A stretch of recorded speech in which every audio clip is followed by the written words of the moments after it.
it's key to understand vis-a-vis ourselves, but also again, as we are mentoring, as we are coaching, as we are teaching, or as we are raising, kids, being aware of our words and our own attitude is critical. And if, obviously, when we have kids around, whatever their age, we are their role model. Kids are replicating what we are doing. They also are, ingesting in their subconscious mind what we are telling them to be or to do, or what they can or cannot do. So I would never enough emphasize the extreme impact, especially as parents, that we have, but also as teachers or as mentors, or any type of relationship that we can have with youngsters, and how we encourage themselves, or how trying sometimes to do good, we might create challenges or difficulties. Just a little story before we start. We will have a master class, and then we will have a longer meditation today.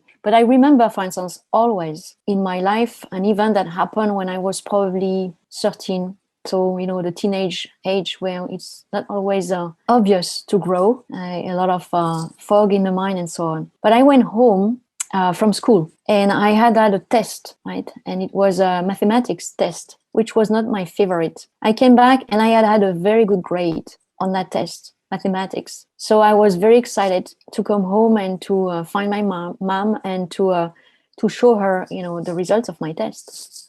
So, you imagine, because you have all seen this kind of, situation. You come home, for once you had a good mathematics test. It's the second time you had one. So you start to really believe, even if I'm not a big fan of mathematics, I can do it. And I met my mom. She was in the kitchen. She was preparing, the meal for the dinner. And I showed the test, super excited. So she took the test. And I always remember, because you remember what I was talking about? The immersive experience. I remember the smell of the kitchen. I remember I was in front of the fridge. I remember pictures on the fridge. I was looking at my mom, and she took the test and she said, yeah, that's great. But your sister and your brother are much smarter than you. But the good things for you is that you are working hard. Well, I don't know if it was a good or bad outcome of this, because it gave me the full willingness to prove, that I would do something of my life, because it was, in a sense, super offensive. My mom probably wanted to do only good. But if you tell a kid, compared to your sister or brothers, you are certainly not as smart as they are, but you are working hard, was a very difficult statement to swallow. And, tens and tens of years after that, I still remember it, that specific moment. So when I talked about that to my husband, he said, well, it motivated you to work harder and to make your proof. So maybe, it took the opposite impact on my life, but you could also have the impact of completely discouraging someone. So it's just every single word we say, and instead of celebrating, making comments or assessment or statement, that are not really in a celebration mode, can have a huge impact and discourage, our kids and teens to try. So this is really key that we remember that, and no matter what we are. So how meditation, by the way, is helping us as parents, teacher, or coach or mentors, and it can be in any type of activities. It can be in sport, it can be at school, it can be in reading, it can be first time, they try to do bicycles, or they try to swim, things like that.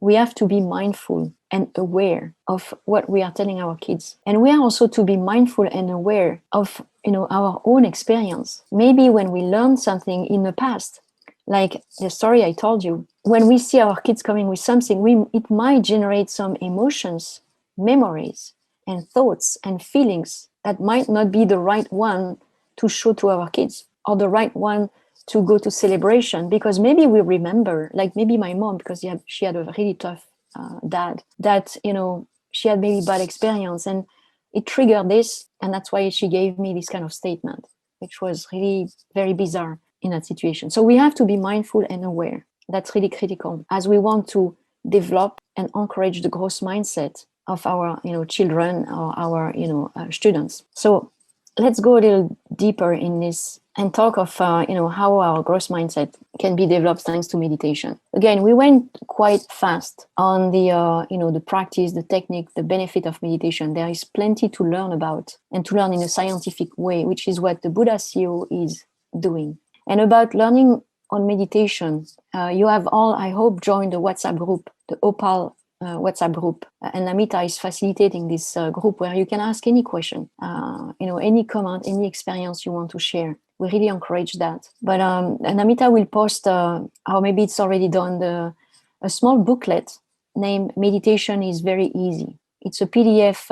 We made a PDF, a free PDF out of this. And, I really encourage you to read that small booklet if you have not done it, if you are new to meditation, and you will learn a lot about meditation, tips on meditation, how to practice, when to practice, how long to practice. For instance, it's recommended, depending on your age, to practice 1 minute per year of age. So if you are 25, you practice 25 minutes a day. If you are 40 minutes a day, right? So this PDF will be provided to you. You can learn about meditation. Obviously, you can also join the Buddha CEO programs if you have not yet done it. A lot of free programs are proposed on our website, and there is always a meditation program that will fit you. So you stay in creating this new habit inside yourself, 21 days to create a habit, at least 40 days to make sure it anchors as a new routine and allow you to reprogram your own subconscious mind. So back to this, in summary, we talked yesterday about how meditation is developing our brain, the gray matter, the hippocampus, the zone where where the brain is creating the emotion of fear is reduced through the meditation. So the part of the brain that is actually where we kind of have a wandering mind and we don't know where it is. With the meditation, we're actually increasing the activity of this, because we are, instead of wandering anywhere, we are in alpha mode. We still wander, we still let go our mind, but in the direction that we want, to help us, achieve what we want to achieve, for instance, or go deeper in our subconscious mind and help us, reprogram our belief. So memory power, learning power, and with that comes the confidence in our abilities. And when we know even more scientifically how it works, it's really strengthened our confidence. Meditation and mindfulness. So meditation is the being, if I may, is getting to know ourselves, is training our brain to a new being. Mindfulness is, let's say, the doing. It's how do we use this meditation foundational new skill to be mindful during the day, to be more aware and more present during the day. So when we are doing that through the meditation practice, it's enabling us to be fully present in the process of learning. And being aware of what we are doing, what we are feeling, will help us identify when we are in a fixed mindset. When we answer or where we think we have a thought and we identify the thought, because 1,000,000 times we have tell our brain to go back to the breath when we notice we have thoughts coming in a mind. So we are aware when we are in a fixed mindset. When we think in front of an opportunity, oh no, I cannot do this. I will look ridiculous. People will laugh at me. Or I'm not sure about the thing I should tell in this meeting. So no, I won't do that because, probably not me. They know I am very good at marketing. If I try to say something in a sales meeting, I will look bad and should not try. Being present is also allowing us to be very aware of our emotional state, and especially when we are learning. It will help us when we are learning something new, like a new language, a new skill for work, to identify the frustration because we didn't do something as good as we wanted. It's really super helpful for the student that there is an environment, where, they have been learning to recognize this frustration and not give up, to recognize also this feeling, the emotion of disappointment, and not go into the fight or flight mode when we are disappointed about, hey, I had to do this, this paper for school and my teacher didn't like it. I missed the point. Yes, it's a learning experience, but you can feel as a student disappointment, or as an employee, or as somebody at home, because we wanted to do something new, didn't work so well. I remember again my mom, who was not really in a growth mindset, but she was cooking super well. And she loved cooking because it was her way, to have wow from people, to have, recognition from people, to feel maybe good and create all these, feel good hormones and so on. Anyway, she was good at that. But the outcome of this was when she was doing something new, and she was trying not so often, because in case we were saying, she was always asking, what do you think, which was good approach, feedback. But when we were giving the feedback, honestly, maybe too salty, or maybe you should add some spice, or the consistency should be a bit different. We were trying to help her, improve, but then she would reject and probably not do anymore this recipe. Okay, so it was more like, okay, I don't want. So she would test with the close family, kids, but she would never test with an extended family. Okay, because she didn't want to have any criticism. So recognizing this notion of disappointment, eliminating fear. One of the outcome of meditation, and all the meditators have seen that, it's happening in the brain, but the fear of how I look, how I compare, the fear of taking risks, and it goes up to the fear of death goes away. So when we identify this fear or this discouragement, we can act on it. And instead of staying in that state, say, okay, I feel frustrated. That's fine. I recognize it. And I know why I feel frustrated, but I will not stay in my frustration for hours, creating cortisol in my body, creating stress, ruminating about it.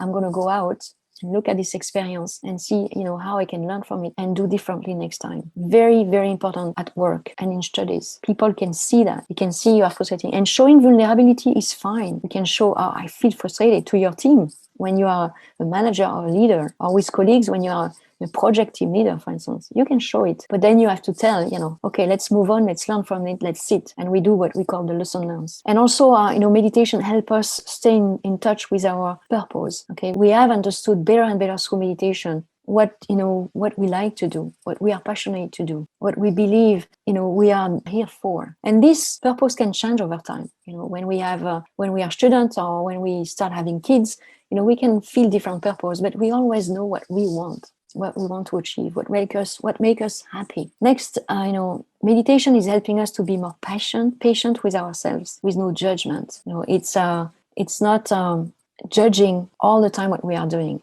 feeling guilty, not forgiving us about our mistakes, no judgment. We just observe. We learn to observe ourselves, no interpretation, no making stories in our mind. And then because of that, we feel that it's safe. It's safe to fail. We accept failure as the opportunity to learn. That's also key, that, people at the workplace walk the talk about it. We talk a lot about this, but very little number of managers, for instance, are actually practicing this. And why? No judgment vis-a-vis them. It's because they are ignorant, about this notion of, no judgment. We learn, so they might feel very frustrated, unhappy with an outcome on, a proposal or something, and start to lose their mind, as we say, and maybe yell at people or change their tone. When they practice meditation, they identify also themselves that they are frustrated, and they can help and make it a safe environment to fail and to learn from mistakes. We also celebrate our effort. We know we are doing our best. We are always in I will do my best mindset when we meditate. We create this notion of I do my best, no matter what the condition. If I am sick, or if I am feeling super energetic and good health, doing my best might be different. And I accept it. So I have maybe less capacity when I am sick, to deliver something for work or for the family and so on. But I do the best I can at that moment. And that's okay too. I don't judge myself. Also, meditation helps us understand this quantum field energy, this quantum physics, that is really opening us infinite opportunities. And I really recommend you to follow our workshops or our programs about quantum physics. It was a fascinating discovery for me. It's really changing the way you look at the world, at yourself, at the opportunities, at how you connect with others. We all probably have one time in our life, or sometimes in our life, this kind of feeling that there is something else, and I'm not talking about religion or something. It's across every human being. There is something else. There is something that is connecting us. Because when you feel compassion, empathy for someone who is, sick or is hurt and so on, that your brain, your body reacts, as you are connected with that individual. But when you go into the quantum physics that does explain how it works, it's fascinating. So we start trusting as we meditate and we learn about this. There is a never-ending possibility to create. We can grow and we can achieve and we can change and go in, out of comfort zone. The key things also is because of this trust that there is a never-ending possibility to create, grow and achieve. It's helping us detach ourselves from, this obsession of perfection. Many people are obsessed by being perfect, and this obsession of perfection is limiting us because we don't try, because we are not sure we're going to be perfect. And it's happening in any, again, activity of life. Perfection is what we are looking for. And so we put some pressure on ourselves. That's one thing. When we start to learn something because we want to be perfect, it can stop us. It will limit us. So when we know this quantum physics and our limitless capability to learn, we know also that perfection doesn't exist, because we can always improve ourselves, always improve a process, always improve a project. It's a never-ending story, which is wonderful. In the workplace, it has been translated into this agile program, and a lot of companies have deployed agile. Has not always been understood, but the key value is that you can always find something that you can improve in your skills, in your personal development, in also a project, in a process. So it's a never ending. So when we meditate, we understand much better this, and we let go the absolute obsession of perfection. We always are in a I improve myself, but there is no ending, which is quite exciting, because it can bring you to new horizons. Finally, we develop the sense of connectiveness with others. It's encouraging us, when we meditate, to create fulfilling relationship, and to feel confident creating this fulfilling relationship. And then going into the growth mindset, which is our objective, we naturally look for support. We, look for support to learn.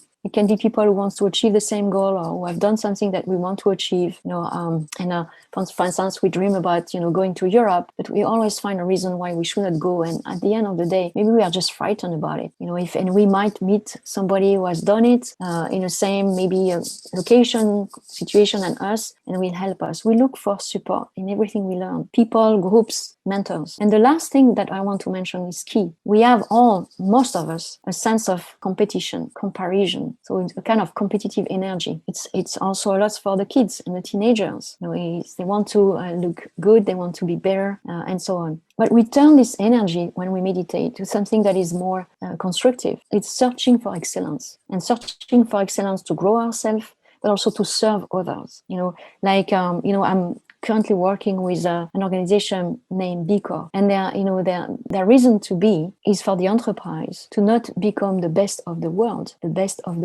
which is the usual competition, but to be able to become the best for the world. It's a very dramatic difference in how we behave, ourselves, or how an organization can behave. So when we have meditation, it's helping us to move this, and it's encouraging us, of course, to learn more and to search for excellence, have an impact, make a difference.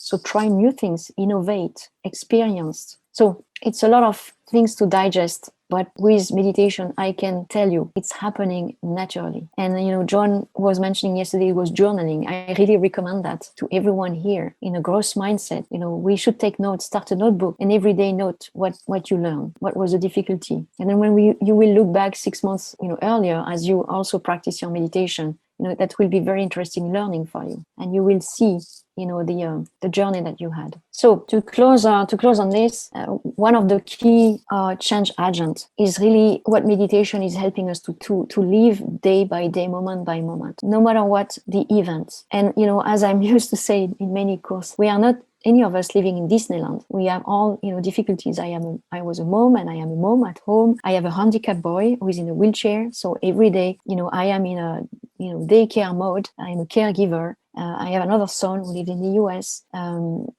I had a job very demanding, and I am involved in many organizations. So we don't live in Disneyland, and so we have difficulties, challenging, and challenge can be small and sometimes big, and sometimes dramatic. But in front of every event, when we meditate, the big shift is this one: is we change our mind from victim mode, which often leads to a blaming mode. I blame the outside, to a growth mindset mode. What this is trying to teach me. How can I learn from that? How can I learn from that grief I have for someone? How can I learn also, on the other hand, from that success I got? How can I, learn from any event in my life? Small things, big things. So the next step is to understand also, and again, this notion of perfection. So that's Martin Luther King saying that, and you know that he had a tremendous growth mindset and really had a huge impact on the world overall. One individual coming from challenging conditions. It's like Gandhi, right? Gandhi could have said that too, absolutely. You don't have to see the full journey. You don't know what the staircase will be, where you can go. It's a never-ending staircase. Never ending, as you have a growth mindset. But you just need to take the first steps. And if you are here in that course, for those who are trying to understand what is meditation, you have done a first step in a life-changing program, in a life-changing practice. So keep going. And the beauty of this, when you meditate, is that you get out of the, I want everything to be secure. Life is, I want everything to be perfectly secure. The routine, take no risk. See always the risk around, and so decide to live in a secured routine. Two, it's exciting to take some risk. And that's the first step that you take, and it's a never-ending step. So in summary, this is something that is valid at any age, any time of our life. And that's a kind of mandate to develop our growth mindset. And don't feel judging yourself, if you go back, and if we go back, we all do it from time to time in a fixed mindset. We are a mix of it. But the intent is to persistently try to grow our growth mindset.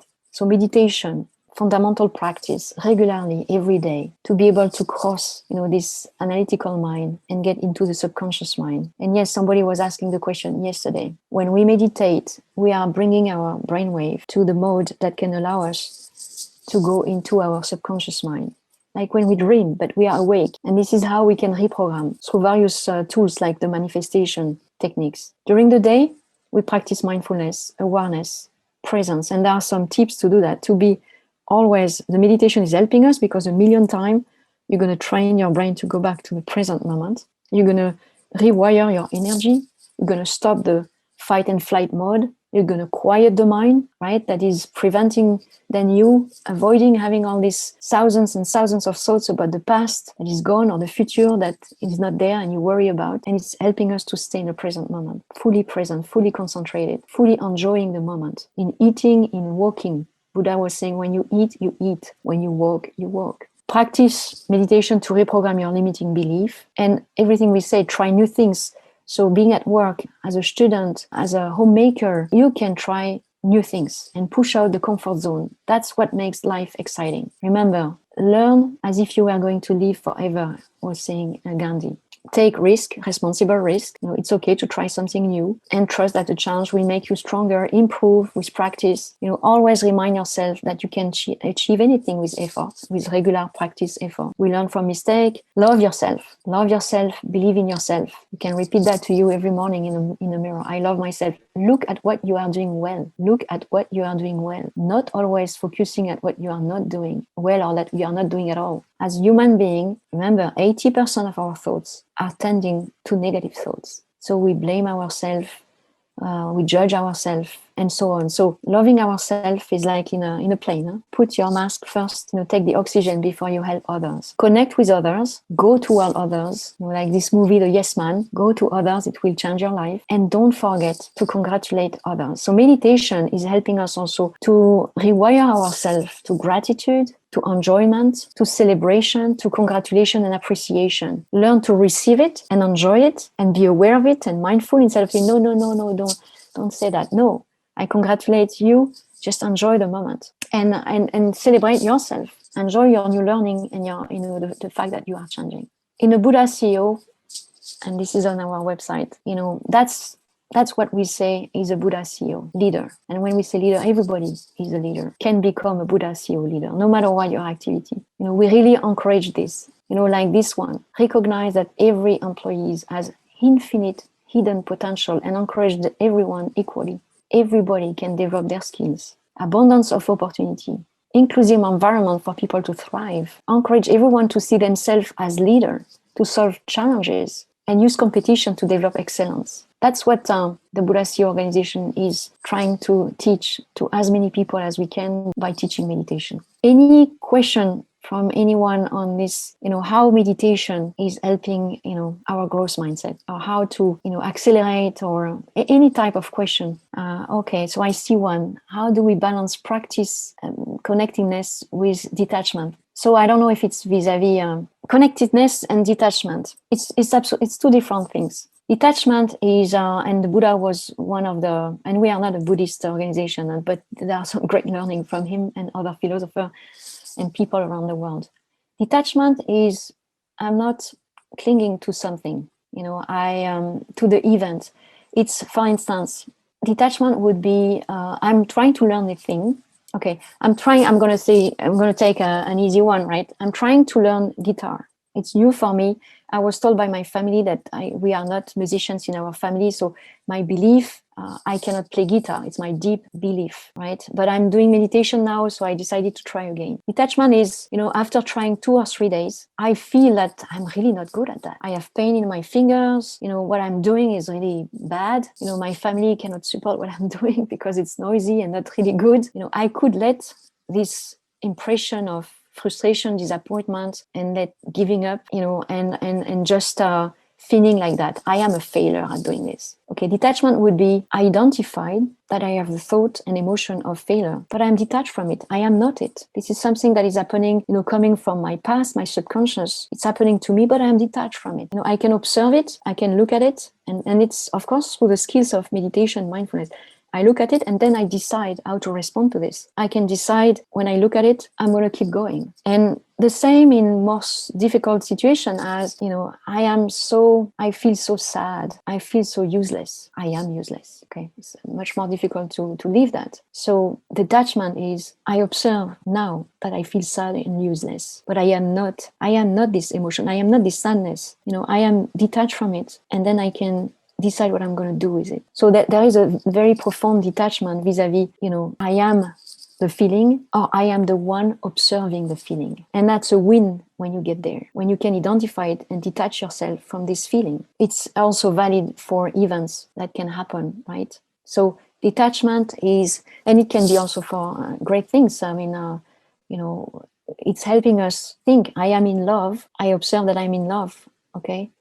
It's a little different, and it can help in many ways also. You can be fully feeling completely dependent and in a fusion with someone, which can be outstanding if you can observe it also, but you can be also in a fusion with someone, but we create dependency, total dependency and submission and so on. It's good to have the ability to detach. So detachment, yes, with person we love is again, observing, and there are many techniques, okay? So because I don't know the situation, they are doing, when there are no more pandemic. Okay, if we talk about grief, we lost somebody. When there are no more, I understand. When there are no more in this pandemic situation, meditation is also helping us to, when I lost my mom, I lost my dad, I lost my mother-in-law. All of them were extremely close to me, and my mother-in-law was taking extreme care of my son with handicap. So I was lucky that it happened after a year of learning meditation. And I faced the grief, and I faced the fact that she went somewhere else in a total different way that I felt for my parents that I lost, 20 years ago, where I was not meditating. I had not the skill, and, I decided to move on in a good way. Because first, with this quantum physics and all of this, I know she was energy, my mother-in-law. She was still there somewhere, and focusing on what she brought to our life, and understand that she would love me to keep going and have the energy and continue to learn and continue to take care of my son and so on, instead of spending days and weeks and months grieving and feeling sad, which is consuming our energy, which is about something that happened, so it's done, and try to rebuild a life after this event. So it looks easy to say, not easy to do.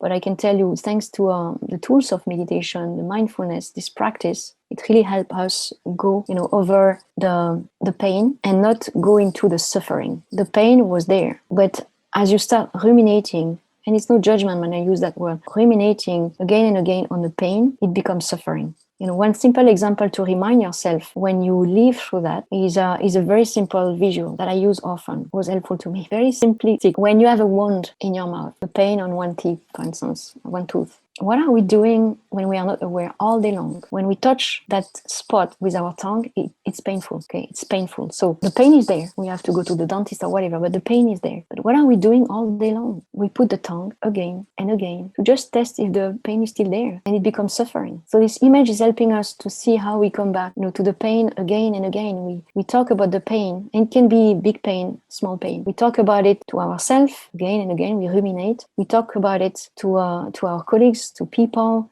to all the time. And as we do that, in our brain, we strengthen this neuronal connection about that event. So of course, it can be a dramatic event. We lost somebody we love. It can be a smaller event. We got yelled at by our boss. But we have a trend to create and strengthen around the pain and then create suffering. So when we meditate, the pain will still happen in life of everybody, but we are aware and we are able to manage the suffering much, much, much better. So yes, John, meditation rewires the mind, and it completely changed the way we look at things. And it's the beginning of a journey. There are many books to read, many things to discover, but we really transform ourselves as we meditate. And we create also, these feel-good hormones, much more, sometimes 300 times more on some of them than when we don't meditate. And that's why some people, after a week of meditation, when we ask them, what do you feel? They say, I don't know, I feel joyful all the time. I feel relaxed and peaceful, but I feel joyful, and I cannot really understand why.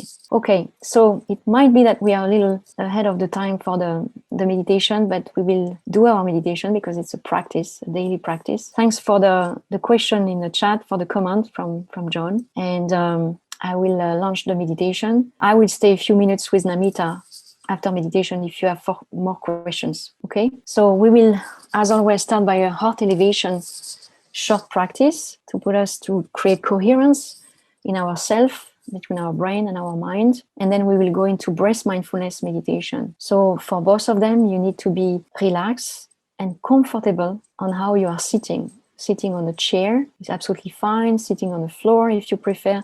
Sitting on a sofa is absolutely fine. Getting back support is absolutely fine.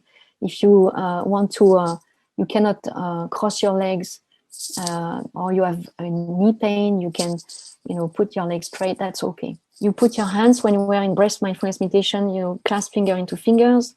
And if that's comfortable for you, you cross your legs at the ankle. This is to create a circuit of energy inside ourselves. We will close the eyes and breathe through our nose. The guidance is to always go back to the breath and observing as an observer the breath. There is no goal, no judgment, nothing to achieve. We are just going to be in a being mode, for the coming 30 minutes.